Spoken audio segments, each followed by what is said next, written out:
2022, año de la revolución cultural para la despatriarcalización, por una vida libre de violencia contra las mujeres.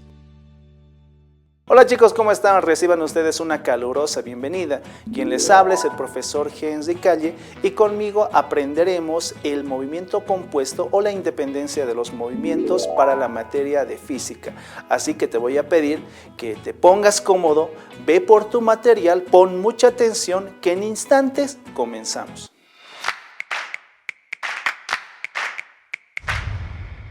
En esta oportunidad nosotros veremos lo que es el movimiento compuesto. Esto quiere decir el principio de independencia de los movimientos. Pero en física, ¿qué será eso? ¿Alguna vez has debido tú jugar baloncesto o has debido ver a algunos compañeros o amigos tuyos o allá en tu zona, en el parque o en una cancha, jugar lo que nosotros conocemos como el baloncesto o básquetbol? Nosotros hemos hecho algunos tiros como se ve en el gráfico, ya con el objetivo de meter el balón hacia el aro. O has debido ver tal vez en la televisión lo que nosotros conocemos los saltos en motocicleta. Hay una particularidad, una semejanza que tienen ambos, que la partícula se mueve de manera parabólica, es decir, que el cuerpo, la partícula, y cuando hablamos de partícula en física estamos hablando de cualquier cuerpo, esta se mueve tanto en el eje Y, en un plano cartesiano, como en el eje X, ¿no? Entonces, ¿qué es el principio de independencia de los movimientos? Son movimientos compuestos por dos movimientos simples como podrían ser el MRU y el MRV.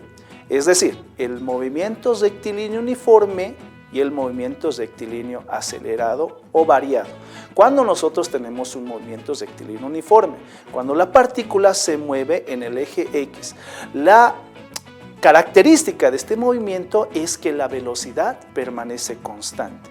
Cuando nosotros tenemos un movimiento rectilíneo uniforme variado, cuando la partícula o el cuerpo en estudio se mueve en el eje Y.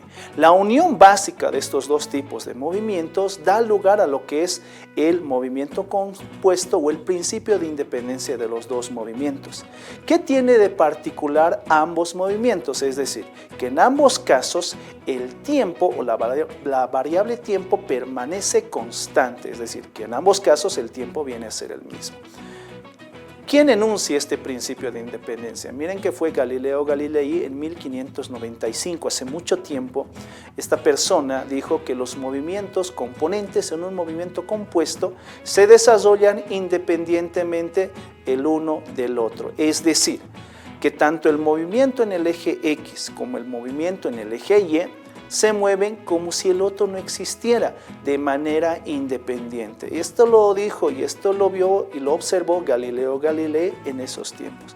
Actualmente, básicamente, tendremos tres tipos de movimiento que responden al principio de independencia de los movimientos, lo que es una relación entre el movimiento rectilíneo uniforme con el movimiento rectilíneo uniforme. También tenemos el movimiento rectilíneo uniforme con lo que es el movimiento semiparabólico. Y también tenemos al movimiento parabólico. ¿Qué es un movimiento rectilíneo uniforme en relación al mismo movimiento rectilíneo uniforme? Quiero graficar lo siguiente en la siguiente imagen. Por ejemplo, nosotros ahí tenemos un bote que va a cruzar el río, pretende cruzar el río. ¿Ya? Como se tiene un río, ese río tiene una velocidad constante que está representada por esa flecha roja o por ese vector rojo, ¿no? Que viene a ser la velocidad de la corriente. También tenemos nosotros el bote con una cierta velocidad, vamos a llamarle así, el bote de la velocidad de la moto, representada por una flecha azul, cuya dirección será en ese sentido, ¿no? Ambos tienen una velocidad, la velocidad de la corriente que tiene 5 metros sobre segundo y la velocidad de la moto que tiene 6 metros sobre segundo. Entonces, ¿qué tendrá? ¿Qué como consecuencia ambas velocidades? ¿Qué nos va a dar? Nos va a dar una velocidad resultante que irá en esa dirección. Ahora, para visualizar mejor, vamos a dar paso al siguiente video. Por ejemplo, en el video podemos visualizar que las velocidades con las cuales se mueven, por ejemplo, la velocidad de la corriente es de 5 metros sobre segundo y de la moto es 6. Como resultado, hemos visto cómo La moto se desplaza desde este punto hasta este punto. Cualquiera creería que la moto llegará de frente a la corriente, pero no es así, de frente al río, pero no es así. La moto se desplaza de una manera, vamos a decirlo así, diagonal, ¿no? Y en ese sentido nosotros podemos observar que si nosotros incrementamos la velocidad de la moto a 14 metros sobre segundo y la velocidad de la corriente continúa con 5 metros sobre segundo, observamos cómo la moto ya cruza de manera más rápida el río, porque hemos incrementado la velocidad de la moto. Pero si en el caso nosotros disminuimos la velocidad de la moto y vemos o incrementamos la velocidad de la corriente, nosotros vamos a ver que desde el punto de partida la moto ya cruzará a una distancia muy alejada de lo que debería llegar como en un principio hemos observado, ¿no? En ambos casos, tanto la velocidad de la corriente como la velocidad de la moto representan ser un movimiento independiente. Ambos se mueven como si el otro no existiera. Como hemos podido observar, ese ha sido el movimiento MRU con MRU. En ambos casos, tanto la velocidad de la corriente como la velocidad o el movimiento de la moto eran independientes entre sí. Como resultado hemos tenido que ambas han dado lugar a una velocidad resultante. A continuación también nosotros tenemos lo que es el movimiento semiparabólico. ¿Qué es un movimiento semiparabólico? Vamos a observar, como vemos en la imagen, ahí hay una moto que pretende saltar esa altura, ¿no? Que pretende saltar esa altura. Tiene una velocidad horizontal, como podemos observar en el cuadro celeste en la parte inferior izquierda, cuya velocidad de la moto es de 20 metros sobre segundo. En este caso, el movimiento va a ser en los dos ejes cartesianos, que son en el eje X y en el eje Y. El principio de independencia de movimiento me dice que el movimiento en el eje X es un movimiento rectilíneo uniforme, pero el movimiento en el eje Y es un movimiento rectilíneo variado o acelerado. ¿Por qué será un movimiento variado o acelerado? Porque en el momento en que se desprenda de la plataforma, esta partícula o este cuerpo o la motocicleta va a estar sujeta a las fuerzas gravitatorias, y por tener una aceleración gravitatoria la velocidad va a ser variable, es decir, va a ir cambiando mientras más vaya bajando debido a la fuerza gravitatoria, ¿no? Entonces ahora, para observar mejor aún, vamos a visualizar el siguiente video donde la moto se desprende de esa plataforma con una velocidad horizontal y va a descubrir una semiparábola. Ahora sí podemos observar en el video de qué manera la moto salta con una velocidad de 20 metros sobre segundo. Y si se fijan ustedes, ha descrito una distancia de 38,33 metros en el eje X, ¿no? Y ha caído a una altura cero, tomando en cuenta como el nivel de referencia. Entonces, la velocidad con la cual se movió en el eje X es de 20 metros sobre segundo, pero la velocidad con la que se movió en el eje Y fue variando. Yo quiero que observen esta velocidad con la que se mueve en el eje Y, la que está descrita con el color rojo. Vamos a ver si cambiamos la velocidad. Ahora, en el caso que cambiemos la velocidad, vamos a disminuir. Ahí otra vez vamos a observar cómo la motocicleta cambia su velocidad a una velocidad de 20 a 10 metros sobre segundo.